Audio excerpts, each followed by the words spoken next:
December મહિનામાં પણ કમોસમી વરસાદની આગાહી થવા પામી છે. ત્યારે રાજકોટ માર્કેટિંગ યાર્ડમાં પણ હવામાન વિભાગની આગાહીના પગલે મોટાભાગના માલ શેડમાં રાખવામાં આવ્યો હોવાનું સામે આવ્યું. સમગ્ર મામલે યાર્ડના ચેરમેન જયેશ બોગરાએ જણાવ્યા અનુસાર મગફળી અને કપાસ સહિતની જર્સીઓનો જથ્થો શેડમાં ઉતારવામાં આવ્યો. જે પણ જર્સી હાલ ખુલ્લામાં પડી છે તે બપોર સુધીમાં તેનો નિકાલ કરવાની સૂચના આપવામાં આવી છે. સવારના સમયમાં હરાજી સમયે કેટલોક માલ બહાર હોય છે, પરંતુ ત્યારબાદ બપોર સુધીમાં વેપારી સહિત ના હોય તેનો નિકાલ કરવાની સૂચના આપવામાં આવી છે. કમોસમી વરસાદની આગાહીના પગલે ખેડૂતોને પણ મેસેજ દ્વારા હાલ જાણ કરવામાં આવી રહી છે. ઉલ્લેખનીય છે કે આગામી 29 ડિસેમ્બર સુધી હવામાન વિભાગ દ્વારા કમોસમી વરસાદની આગાહી કરવામાં આવી છે.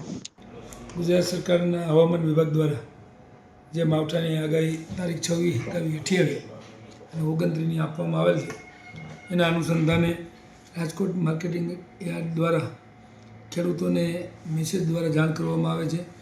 રોજે રોજ જણસી મંગાવી અને સવારના ટાઈમે આ જણસીની આવક કરાવી અને બપોર થાય કે એમની હરાજી પતી જાય અને નિકાલ થાય એવી વ્યવસ્થા ગોઠવેલ છે. મગફળી સંપૂર્ણ શેડમાં ઉતારવામાં આવી છે. કપાસને પણ શેડમાં ઉતારવામાં આવ્યો છે. એટલે કપાસ જે બહાર છે એ વેપારીઓનો માલ આજે ભરવાનો હોય એવો માલ છે. મરચાં, તલ, સોયાબીન આ સંપૂર્ણ સવારે મગાવી અને બપોર થાય ત્યાં એનો નિકાલ થાય અને ખેડૂતોનો કોઈ પણ માલ ન બગડે એવી વ્યવસ્થા ગોઠવેલ છે.